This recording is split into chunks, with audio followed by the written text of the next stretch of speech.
Our fight to eradicate corruption, maladministration, unethical leaders, and the abuse of taxpayers' money by those in power continues. It's fresh, it's fearless, and focused. The Outer Hour, where your voice matters. Hello and welcome to the Outer Hour. I'm your host, Tom London, with you for the next 60 minutes. Thank you for joining us. Remember, join us in the comment section. We find out who the first is in the comment section tonight. That's our Chief Whip. What's on the show? Well, tonight we talk about the details behind the Transnet arrests. Anoj, Singh and Molefe finding themselves in court.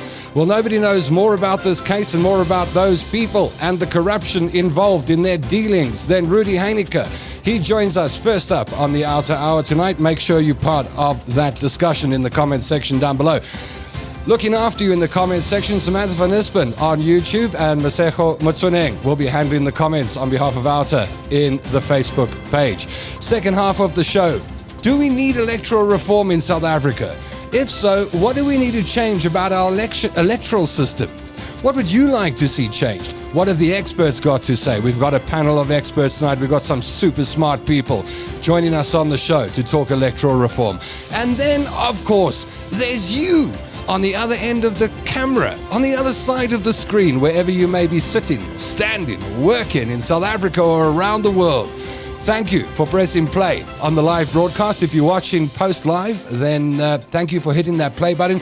Remember to hit the like and share button along the way. Let's get this program out to more active citizens, more and more every day. Well, I'll be dipping into the comment section in just a moment to find out who was first and award our Chief Whip status to that person. And then we'll get into the meat of this conversation. Looking forward to your comments. Looking forward to your questions tonight. Looking forward to what you've got to say. We'll put as many of those comments and questions to our guests as possible. So, shall we take a look and see who we've got? Who's our Chief Whip tonight? Oh, wow. Hold on a moment. And I never know whether to say VUT or VUT. Zarko. So I'm just going to say Zarko. Chief Whip status. There we go. It goes to VUT Zarko tonight. Hello all. Madeline Gutsch is on board this evening, and Madeline says, hello all. Judy van Gilswyk, I'm looking at the comments now, coming in nice. Don't forget to like and share. Jeff P. Scott, good evening everybody. Rachel Fisher is on your screen in just 20 minutes or so from now with her lovely smile. And Rachel says, hello Team Outer. She's also in the comment section. You can engage with Rachel in the comment section. Tyron Sykes says, hi guys. Hello Tyron, nice to have you with us. Rudi Heineke is on the program tonight and also in the comment section, ready to engage with you and chat with you in the comment section. Caesar Tonkin, hi Outer, regard Caesar. Hail Caesar! Madeline Gutsch says it's going to be a good show. It sure is. Freddie Mills says, howdy all. Hello Freddie, nice to have you on board. Hope you're hitting that like button. Alex Elshobe says, hello Outer team. Hello Alex, we'll do a couple more because there are a lot of people joining us. Anne Law Bramley, hi to all my favorites. Team Outer, Faiza Ravat. Good evening, everybody. Looking forward to tonight's discussion. So are we. Faiza, thanks for joining us. Claire Feldman, hey, Claire, you came in like 10th or 11th tonight. No Chief Whip status for you. Elizabeth DeToy has, oh, that's nice. Thank you for tagging all those people.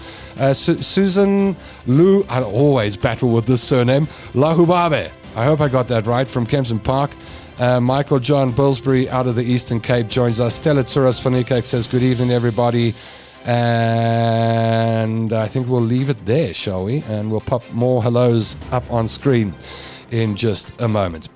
Okay, so you would have to be under a rock or stuck in a tree with no Wi-Fi signal not to see the news this week that former Transnet boss Brian Molefe and the former finance boss of Transnet were arrested. Anoj Singh, these are names that you've heard many times before on the Outer Hour, but let's delve into the case and the charges, shall we, with Rudi Heineke. I did say a little earlier on, nobody knows more about this case and these people and their dealings than Rudi Heineke.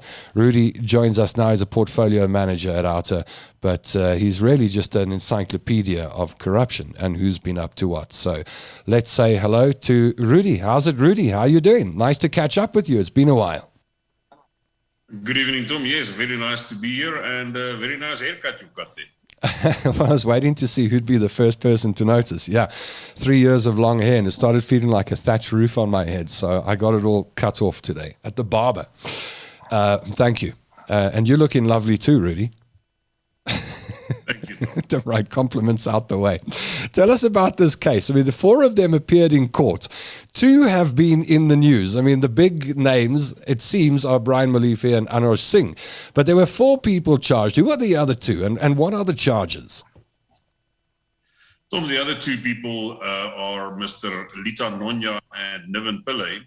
They are directors of regiments, or they were directors of regiments. And in the time when Eric Wood was still a director, and in the time when regiments got paid huge amounts of fees by Transnet. So those are the guys who appeared with Anoj Singh and Brian Molefe. Okay, and how much money is involved in this? So the charges relates to 2 transactions. You will remember that there are already 6 other accused in court. And there were 2 transactions where Transnet sought finance to pay the locomotives that they have ordered from, especially in this case, from the Chinese locomotive manufacturers. So regiments came on board as a consultant for Transnet, and they were the so-called lead arrangers in the first finance deal with the China Development Bank. And the fee was, originally very low, or in the bigger picture, it was around about 30 million rand. But then Pitolo Rabasaburi, one of the other accused, he came along. He was appointed as the treasurer of Transnet, and he pushed up that fee to 166 million rand without VAT. And with VAT, it was 109.2 million rand that was paid from Transnet to regiments. And of that money, eventually 141 million rand ended up in the account of Albertine, and the director, Mr. Cuban Moodley, is also an accused. He was the first guy to be arrested on this matter, and he distributed the money further down the line to Salim Essa and the Guptas.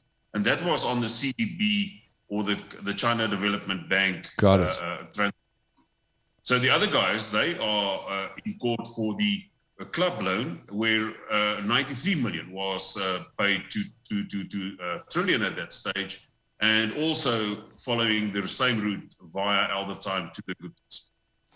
So on this particular case, Rudy, or these charges, are there 10 accused that are now, we've seen 4 this week, but how many in total? 10?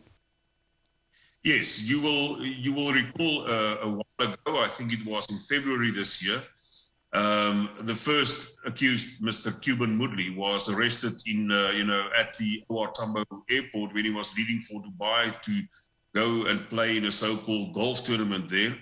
The investigators of the ID arrested him, at OR Tambo.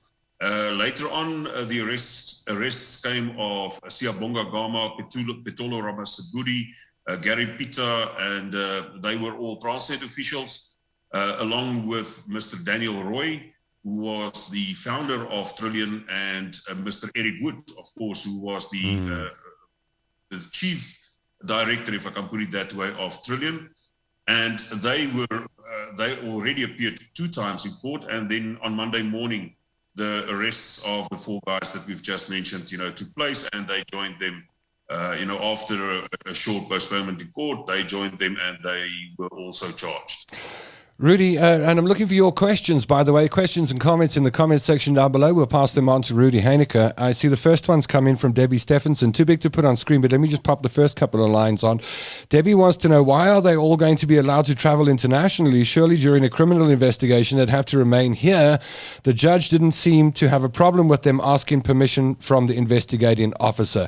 Did your ears prick up when you saw, okay, everyone's got bail and they're allowed to travel internationally? Is that the case, or what are your thoughts on that?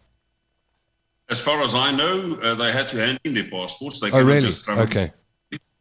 Yes, they were the previous bunch of guys. They were granted bail as well, and then these 4 guys granted bail of 50,000 rand each. I do not think that they are a flight risk, and obviously the police service will hold a close eye on them. So they will appear on the 14th of October. They will appear, all of them appear in court again. Something that I can just add is that the NPA also reported that there's arrests out, escaping the words for me now here, a warrant for arrest out for Salim Essa as well as Ashok Narayan, who's obviously a big confidant of the Guptas. And hopefully these two guys are still in a foreign country or in countries, and hopefully they will be extradited and brought before court. Here's a question from Madeline Gooch, who wants to know, Rudy, is this going to be another one of those court cases, court postponements, or does the state have their ducks in a row for a speedy case? And I think you're the right person to ask because you've assisted in these investigations, have you not? Yes, Tom, I think as far as I know, the dockets will be handed over, or there was a request from the defense attorneys that the dockets must be handed over to them on the 14th. The prosecutor on the matter gave his consent, and he confirmed to the magistrate that will happen. So, and that means that the state are ready. I've spoken to some of the investigating officers on this case. They are confident. They did good work. I've seen some of the evidence that has been put together, etc. I am confident that they do have a good case. And one thing that I must add here is that we are not looking at a huge state-captured Transnet case now. We are looking at a case where two transactions are, involved, and at most about 15 people.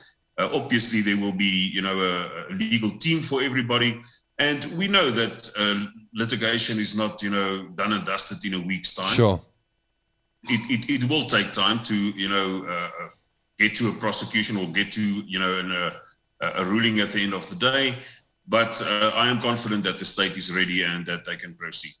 Any questions you've got for Rudy Heideke, pop them in the comment section down below the video. Any comments you've got, pop them in there. We'll see how many we can get to Rudy in the allotted time. We've got about 7 or 8 minutes left.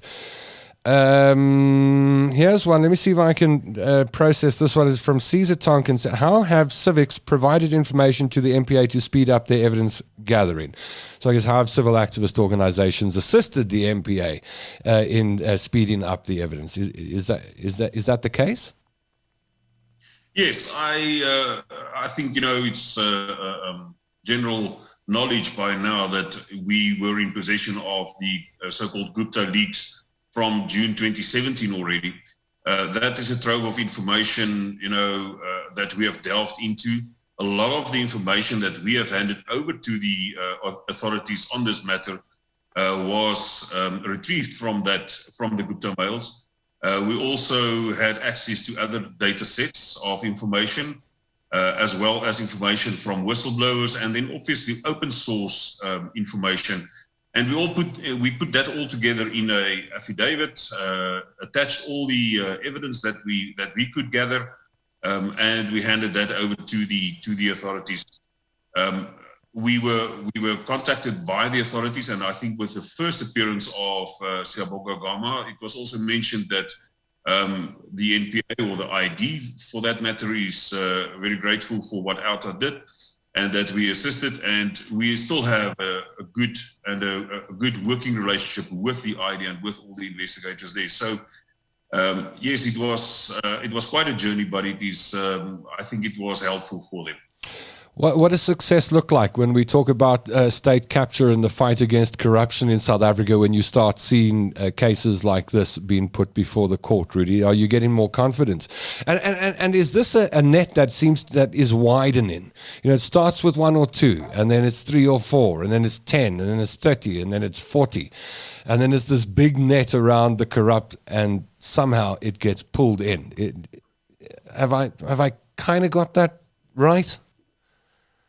Yes, I think. Or is this isolated? Is it an isolated case? No. Let me answer your first question first. What does success look like? I think everybody has heard Wayne said before. transparency is the enemy of corruption. And the more transparent we can get, and the more transparent SOEs and government departments and state institutions are with regards to their information and the access to information, it will become more difficult for corrupt activities to take place. Is this isolated a few cases? We must also remember that the NPA said that there were, I think they mentioned about 9 cases that they will bring before court before the end of September. We already have a few cases before we tend to forget what we do have before the courts now, but we do Magashule case before court, the Free State matter. We've got the Iqbal Sharma case before the court. Ronika Raghavan has been arrested. She's before court. Now this 10 accused before court. So there is progress. And interestingly enough, up until now, we haven't seen any ESCOM-related charges and people being arrested with regards to any ESCOM, corruption. But I'm very sure that will come. I had some talks with the IOs on ESCOM matters, and they have, done their investigation, and I think they are just waiting for authority before and consent before they will act on those dockets and make arrests. Let's go to some of the questions that are coming in the time we've got left. Let's go to Abin Saida wants to know, I wanted to find out and put to Rudy and maybe give us his thoughts. The president has formed this Corruption Advisory Commission.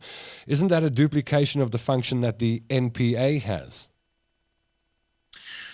As far as I understand, this new entity that was, announced by the president is that they must advise the president, they must advise government, and they must advise on, corruption. How are we going to fight corruption? What are the measures going to be put into place? Analyze this, the corrupt activities, etc., and not so much to, to investigate or to prosecute. And that's not their mandate. Their mandate is more to advise on corruption.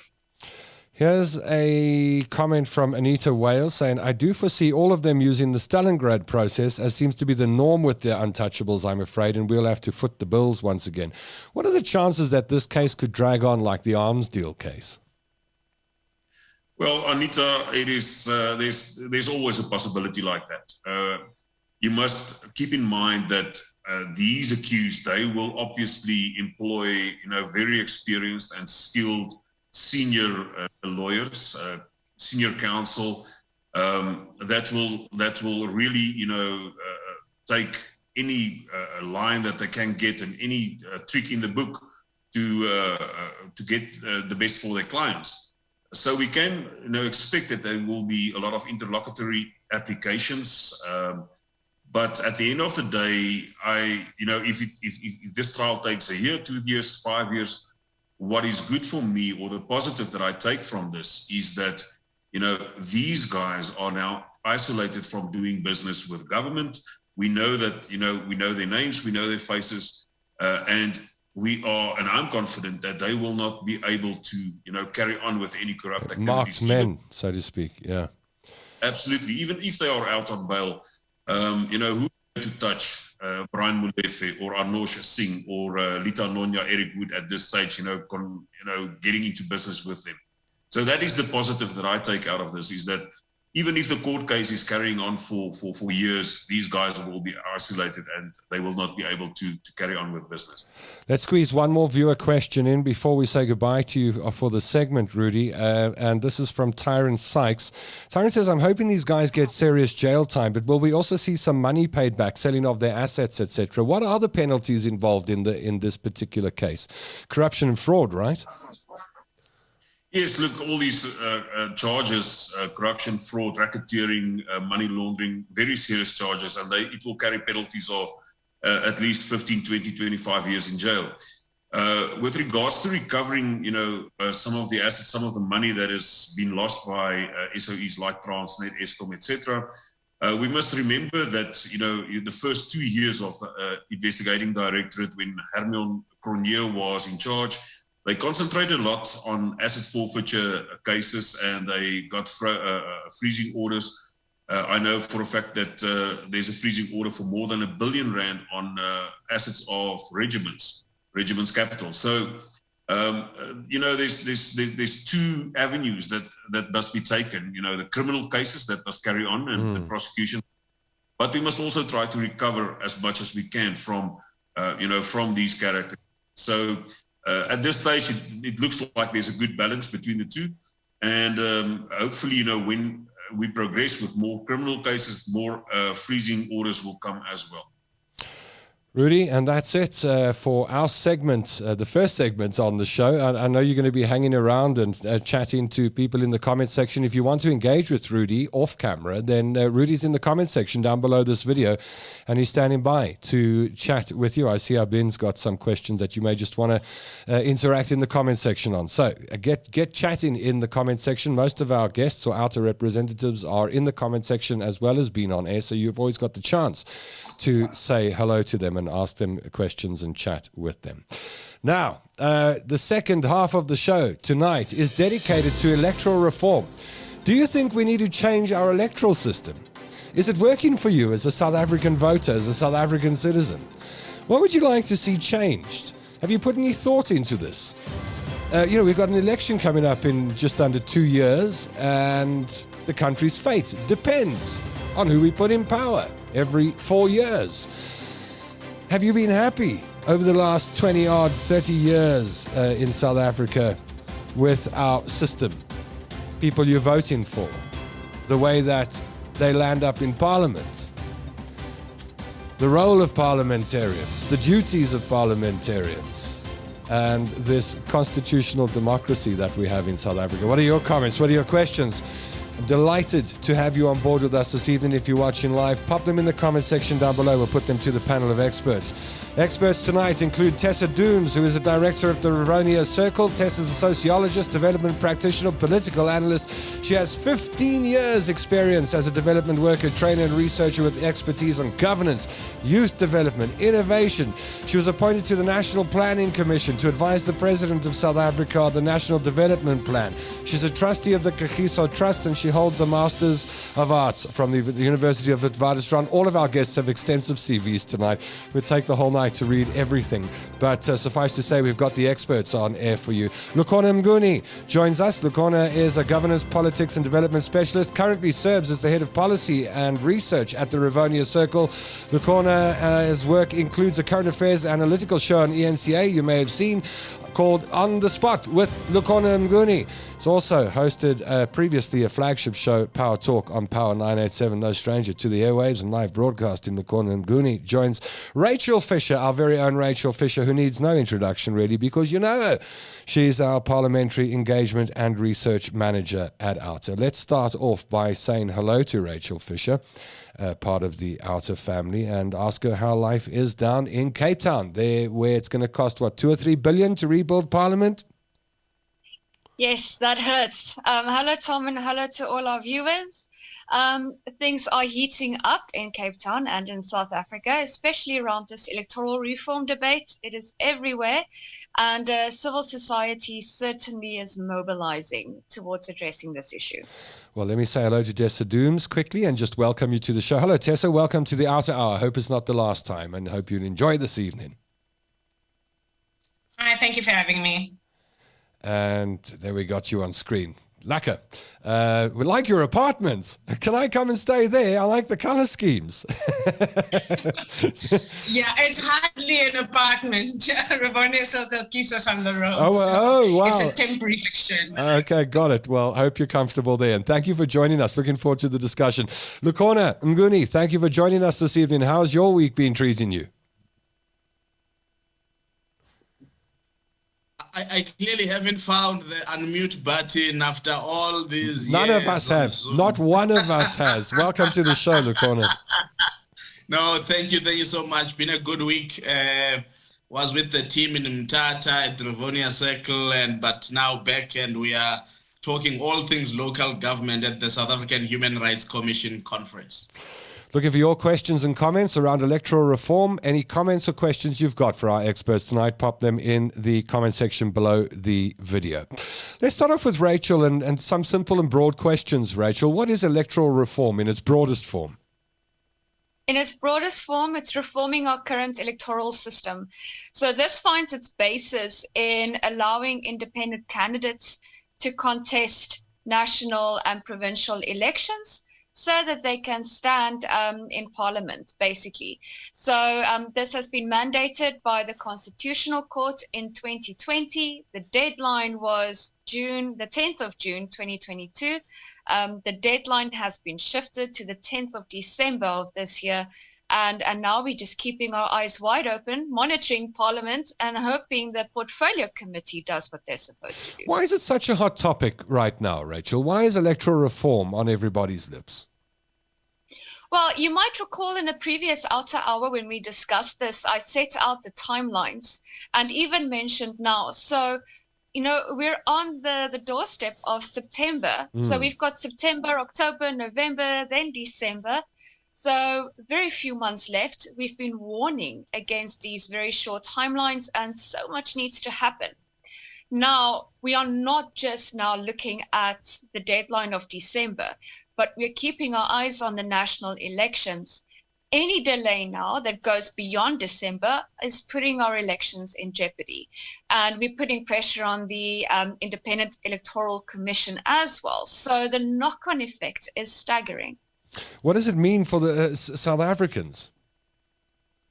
Well, essentially is if independent candidates can stand and represent the communities that vote for them or the regions, that's also known as the provinces, you ought to know as a citizen which individual you are voting for. Currently, we can vote for a political party. We might know who the head is of this political party, but we have no say as to who are on those voting rolls. Who is representative 1, 2, 3, 4, 5, 6 ad infinitum that's going to sit in Parliament.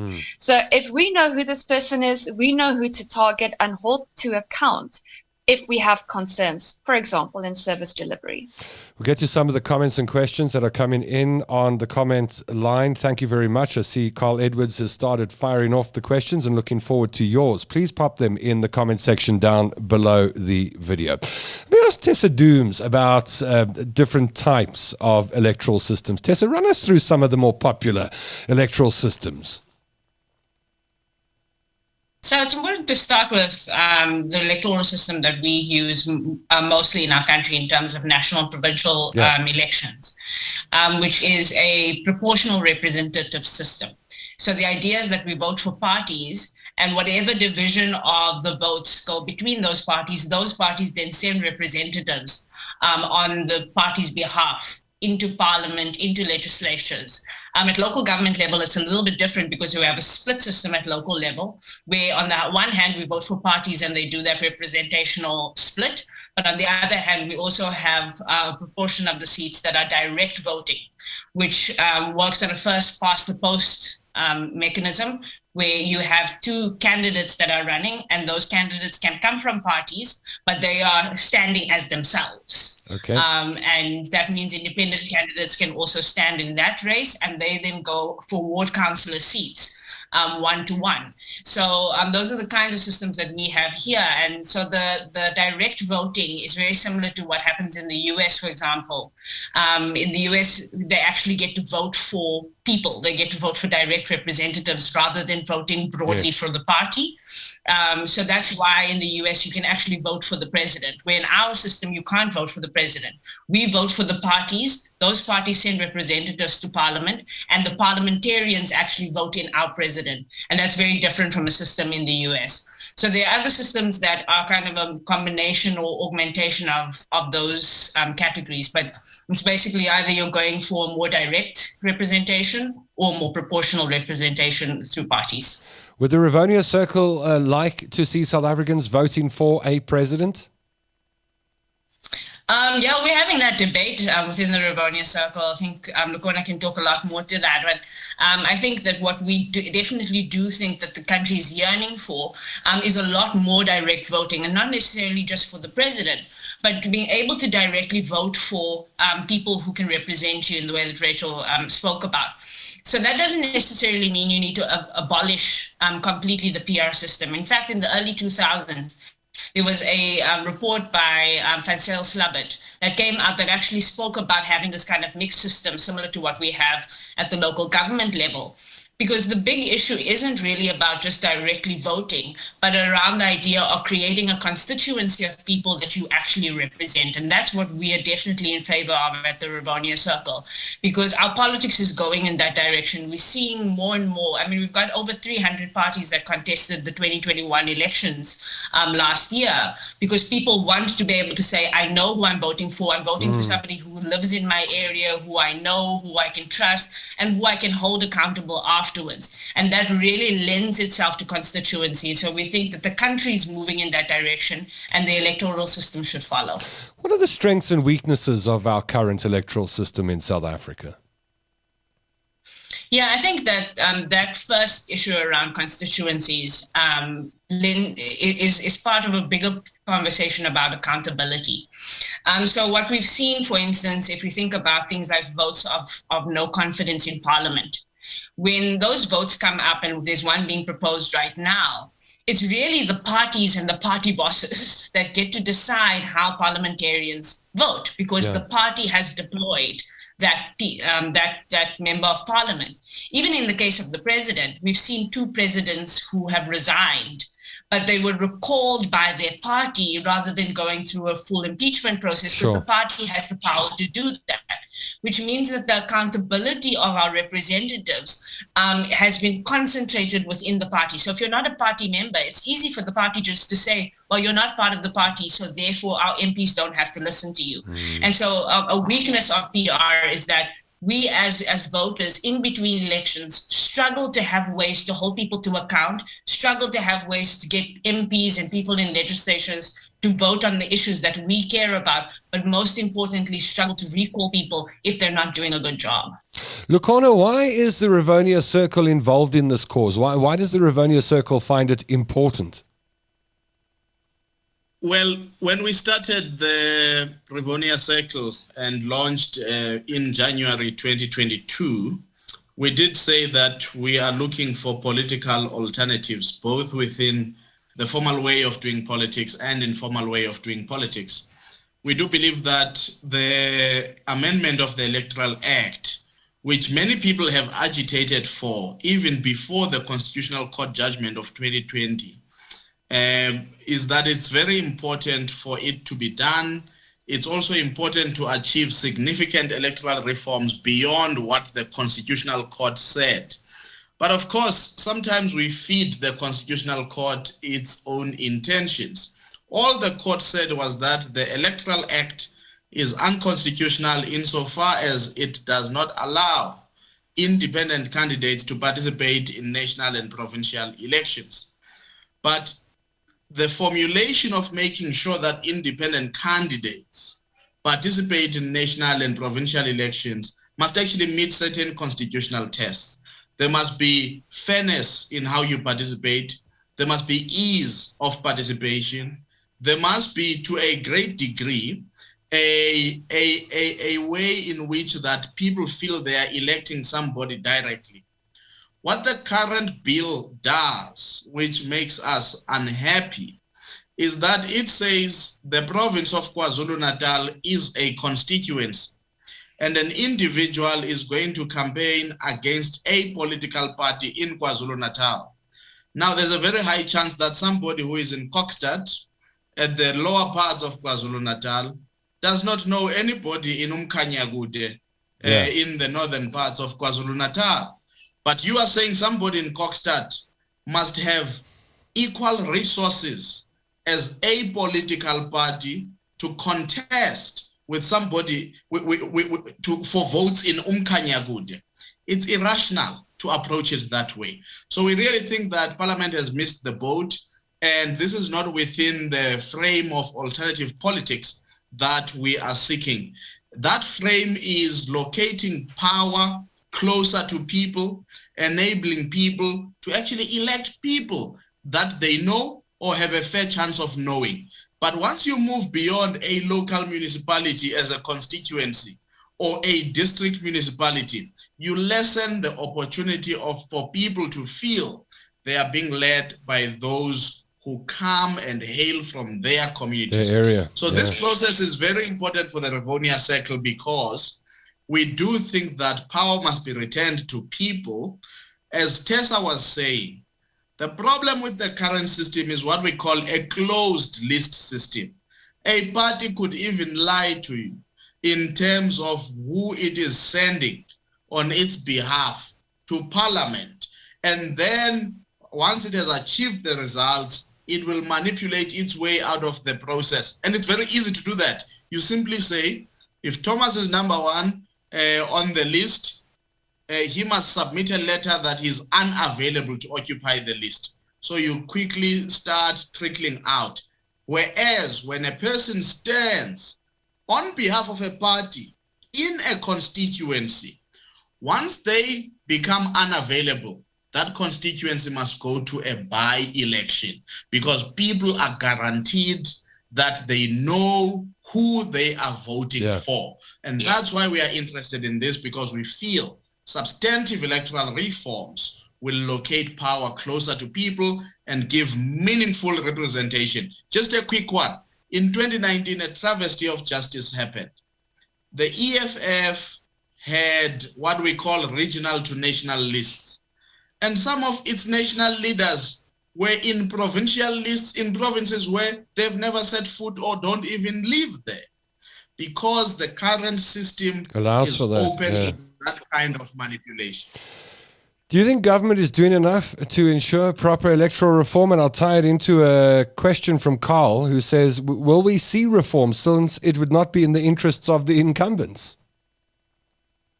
We will not see reforms without a fight. And this is why civil society organizations are meeting on Friday in the Electoral Reform in Indaba, so that we push the boundaries and we remind the politicians that the fight and the battle is on.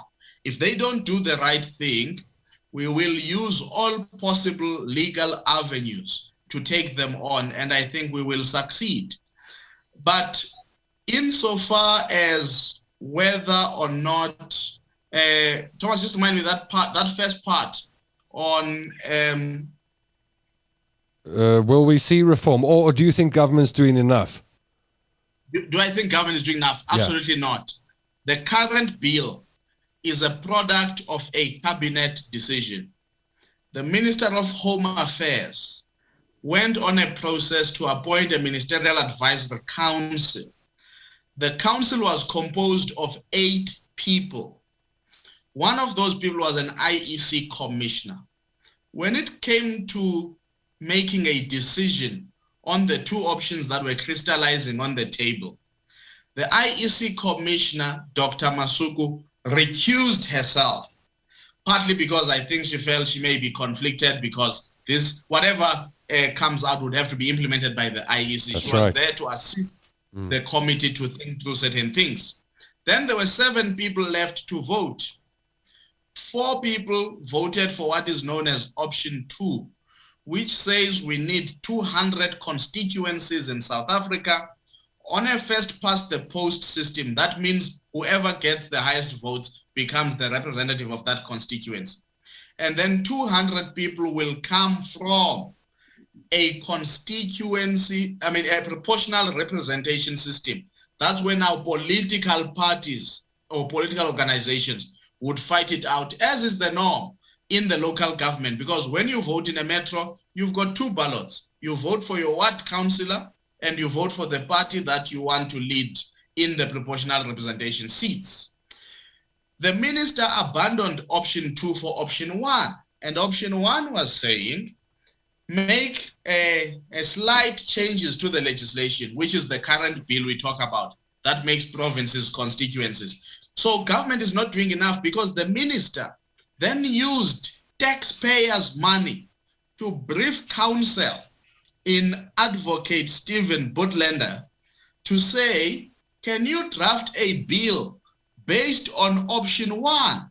He didn't go for a legal opinion to say, counsel, between option 1 and option 2, which one could possibly meet constitutional muster and attend to the spirit and the prescripts of the Constitutional Court judgment? No, he unilaterally took a decision, which was then supported by cabinet.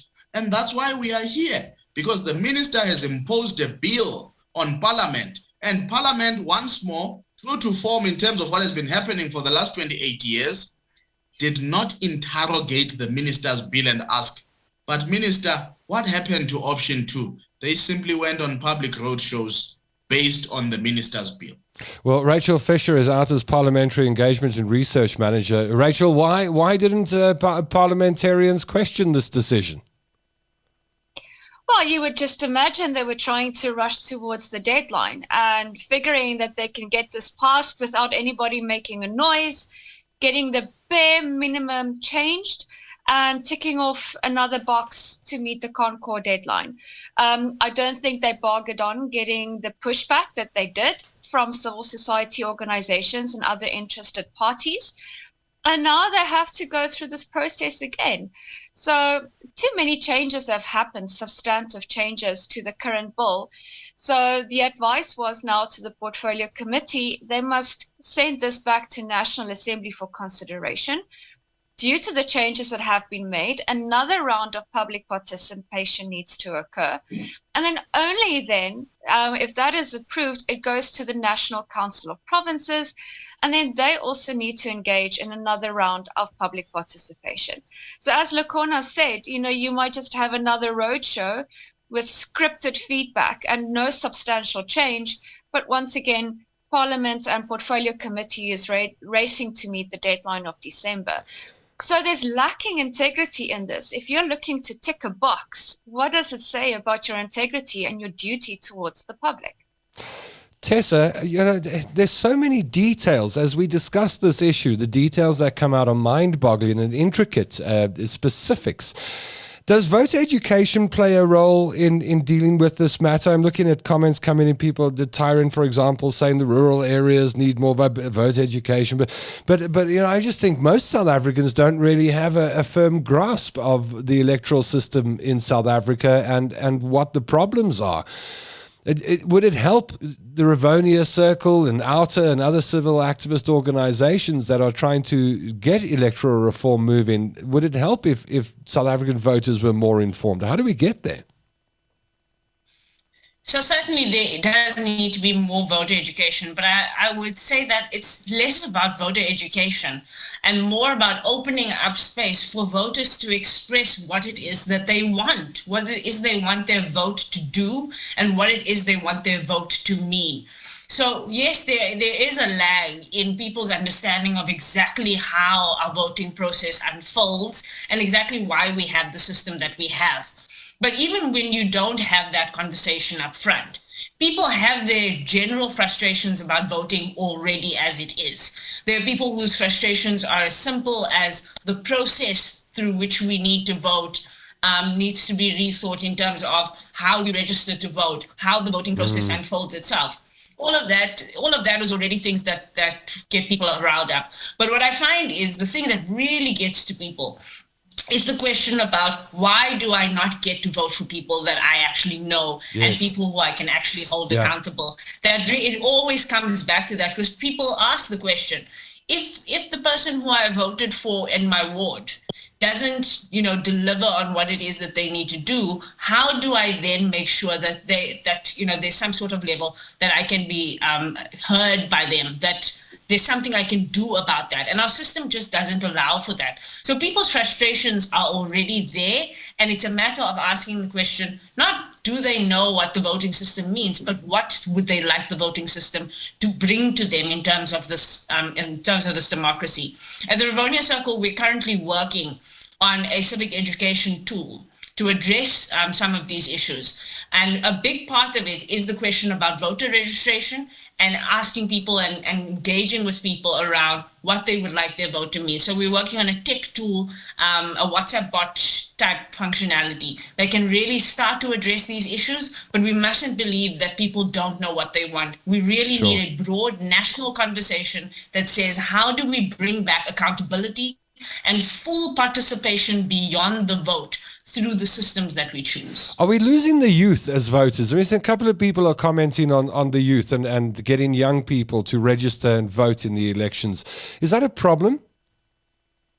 So we're losing young people en masse. So when you look at the official statistics around voter turnout, it looks like we're at around 45% voter turnout. At least in the local government elections, it was that bad. And that was really bad. But where we really are is about a third of the population who are able to vote don't. So in the 2021 elections, 40 million people were eligible to vote, but only 28 million were registered and only 12 million showed up. So that tells us we're losing more than the youth. The youth are saying they're opting out of the whole system. They're not even registering. And that's not only a function of the system. We also have to understand it's a function of a disillusionment with the options we have on the table. Yeah. And so part of what this electoral reform process is trying to address is not just the way we vote, but who we get to vote for and how we get to make informed decisions about who we get to vote for. Because people feel like, particularly the big parties, are distant from them, they're aloof, they're unaccountable, they're engaged in their own internal politics, and people are not animated by that. People don't feel like the parties really hear them or represent them. And that's a big reason why people are saying, cut the whole thing out. They're not interested in the entirety of the system unless we do something that really draws them in.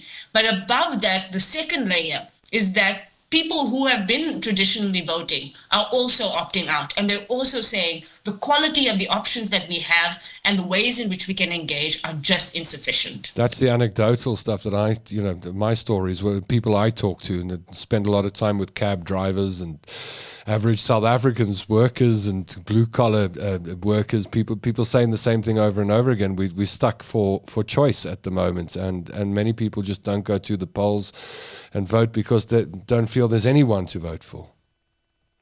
Yeah, and I mean, I spoke to my dad. My dad is an 80-year-old man, and last year was the first time he didn't vote since he was able to vote. And his answer was very simple. He said, I don't know any of these people. They've not bothered to make a connection with me enough for me to trust them with my vote. And he said, instead of this vote that he fought hard for himself as an individual, and he lived through apartheid, and he knows the value of the vote. He said, instead of giving this vote just to anybody, he wants to make sure he's giving it to somebody that he can trust or an organization he can trust. And that's just not on the table at the moment. And the system also is not helping. Says a lot for our trust in politicians, Lukhona. Yes, indeed it does. And enough research has been done in the South African context to demonstrate how much South Africans have lost and continue to lose trust in politicians. In fact, the politicians themselves, if I were to take you back, even before Zwelinzima Vavi was ousted out of COSATU, they were talking about what they called a social distance. Now, effectively, in its sociological formation, is that a social distance is when those who govern no longer connect with those they govern. And this breeds distrust, this breeds social chaos because there are no lines of authority, there's no legitimate authority, and when people try and assert their authority using the positions they have, citizens just simply opt out. And we also speak in terms of public participation that we have a problem of invented spaces, invented by those who govern, calling us to public participation. And when you get there, you really feel demeaned as an individual. You feel you are not taken seriously. Yeah. You feel you are not prepared for what you are actually here to participate on. And therefore, public participation becomes a tick box exercise. And what citizens then do is that they create their own invented spaces rather than being invited into spaces. And they are more comfortable with the invented spaces because there's a great degree of influence. There's a great degree of, setting the agenda, of also having voice in a meaningful way and negotiating your views with those you are in community with. And the reason why sometimes community protests are so powerful is because communities invent spaces, they negotiate forms of organizing. There's no way you can shut Alexandra, shut Bloemfontein, shut Tembisa, simply because one person acted up and everybody followed like a herd. It doesn't work like that. Citizens are inventing spaces in their communities because they've opted out of believing that the politicians have genuine intents and aspirations for their communities.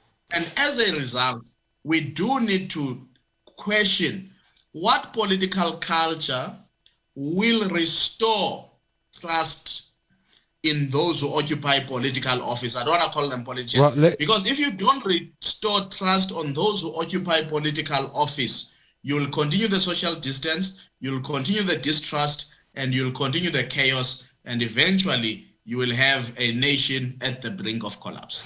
Well, let me bring two words into this that have been brought up by Sue. Sue says it's not about ideology anymore, it's about service delivery. Is that what we're looking for at the end of the day? Politicians and government employees and workers to do their jobs properly?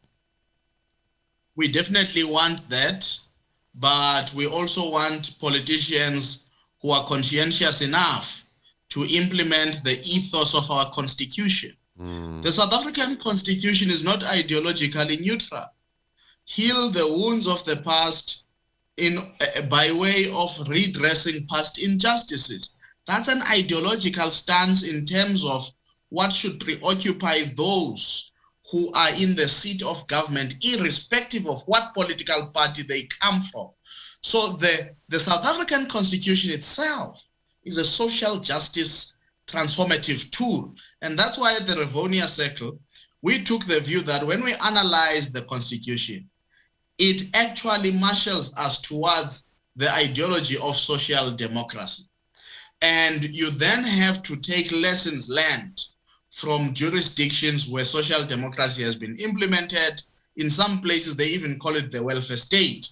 That's partly because you are trying to repair injustices of the past while trying to make sure that people, they gain the skills, they gain the knowledge, the education level, the asset accumulation, and the social class standing that they never had in the past. So the constitution is not ideologically neutral, and it is very clear we must deliver services to people of South Africa, and it even informs you how you must procure those services in a transparent way. You must be accountable, it must be competitive, and there must be fairness. So the constitution, in actual fact, is not short of trying to tell us what to do. The problem we have is that we've got defective people tasked with implementing the constitution. What kind of electoral reform can we expect in the next year or two? Well, in the next year, I doubt we will have an electoral reform that satisfies the Constitutional Court. So I think there will be some litigation, there will be back and forth. Already I'm skeptical that Parliament is going to meet the December extended deadline, particularly because of the report that was adopted yesterday in the Portfolio Committee on Home Affairs, where they are going to the National Assembly to seek permission to go out and ask for written submissions. And we are going to probably even have a battle about that. Why written submissions? Because some people don't have avenues to write to Parliament. Why is Parliament not going to them if it feels that it has made enough substantive changes that require that? And then the timelines carry on. As Rachel said, you have got a problem of this bill has to go to the National Council of Provinces. It has to return to the National Assembly. And I just don't think that 3 months Parliament has the speed and agility to achieve that. So we probably are not going to achieve the most constitutional bill. The ideal bill is one that gives us constituency-based elections with a complementary list that is proportional representation, that allows communities to elect people that come from their communities. It's a reform that will also enable communities, unlike currently at local government, where your councillor can leave your community after they've been elected and go live elsewhere in the cities and abandon you. Swap with somebody else that's unknown, yeah. Exactly. And you are not even able to recall that person because they no longer stand for your interest. And one of the issues that have come up is the idea of a recall clause. Of course, you'd have to insulate it from mischief and say maybe it can come to effect 2 years after election, but a constituency must be able to recall and hold accountable their representatives. These are the kind of reforms some of us are agitating for, but I don't think that they are going to be achieved in the next year. Let's ask you on the other side of the screen as you watch this program tonight, just a quick poll. Would you like to vote directly for people? It's part of the conversation this evening. Yes or no? Just pop your answer down below the video. Would you like to know who you're voting for before you vote, and vote for the person? Tessa, what would you like to see happen? Yeah, so I would like to see, as Ukona said, a move towards a constituency base. But I think the most important thing that we need to see in this entirety of this process is a shift away from parties that are dominant and make it very difficult for people to participate. You know, the beauty about parties is they create structure and they create a way that people can mobilize in a structured way. Yeah. The downside of it is that it can become a way that keeps people out. It can gatekeep people out of democracy. And really what I would like to see is whether or not somebody chooses to be in a political party or not should not inhibit their ability to participate fully in our democracy. Parties should not have a hold on us as a country that says, because I have a party, I have resources, I can access certain networks, therefore I can participate in democracy and you cannot. That's something we must do away with.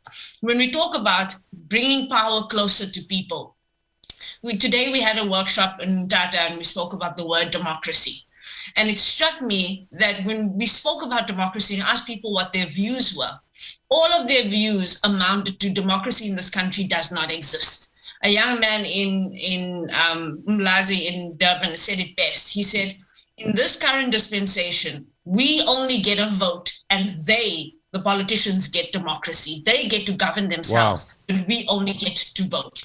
And that needs to change. People need to be part of this democracy and governing themselves on a day-to-day basis, and our system must encourage it, enable it, and allow for it.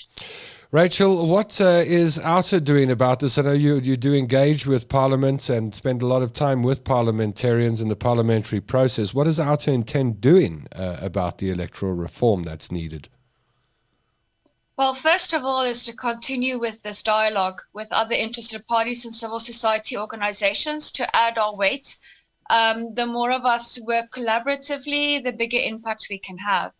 Now, OUTA's biggest stance was also focusing on public participation, or the lack thereof, and informed public participation. So let us consider just practically, and I like the idea that Tukona also mentioned on the social distance, being alienated from the representatives. We also are dealing with a temporal distance. We will see in 2 years, in 2024, political parties going out and handing out food parcels, T-shirts and caps, and suddenly trying to procure votes, and that is not effective. Now, if you have a child that is in grade 1, a 6-year-old, by the next election or in the future elections, by 2034, they are eligible to vote. So this isn't just something that needs to be addressed in 2 years when food parcels are being distributed.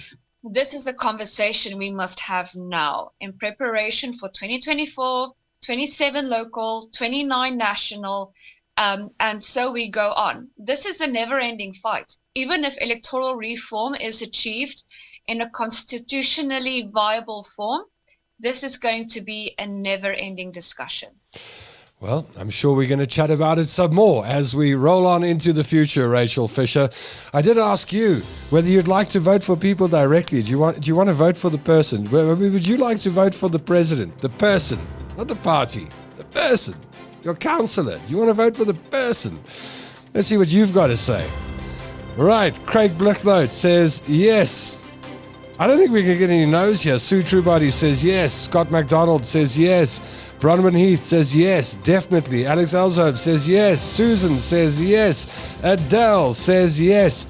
I think everyone's going to say yes, actually. So I think that's 100% yes rate on the comments down below the video. I'd also like to vote for the person because then at least I know who I'm holding accountable, not just a logo and some colors, and a founding statement. Or am I being too cynical? Well, I would like to thank our guests this evening. We have had, I'll pop them up on screen, Rudy Heineke representing Outer, Rachel Fisher representing Outer, Lukona Nguni has been representing the Rivonia Circle, and then sitting up in the top right corner, Tessa Dooms of your screen. I'd like to thank everybody for participating in the conversation tonight. And the big thanks, as always, is reserved for you. Thanks for pressing the button. Thanks for being such a reliable date on a Wednesday night for me. You're the most reliable date I've ever had, actually. 7 o'clock Wednesday night is when I like to see you on the other side of the screen. Next Wednesday, we'll be back with another 60 minutes of the Outer Hour. The producer of the show is Devaney David. Samantha Van Nispen, head of comms and marketing at Outer, has been handling your comments in the YouTube section tonight. Masego Motsoneng has been dealing with you in Facebook. I wish you 7 days of happiness, 7 days of joy, 7 days of love, 7 days of money, 7 days of fine weather. How's that? And I'll catch you next Wednesday at 7 p.m. for another Outer date for the Outer Hour. 7 p.m. Wednesday nights is when we live. I'm Tom London, and I miss you already. Our fight to eradicate corruption, maladministration, unethical leaders, and the abuse of taxpayers' money by those in power continues. It's fresh, it's fearless, and focused. The Outer Hour, where your voice matters.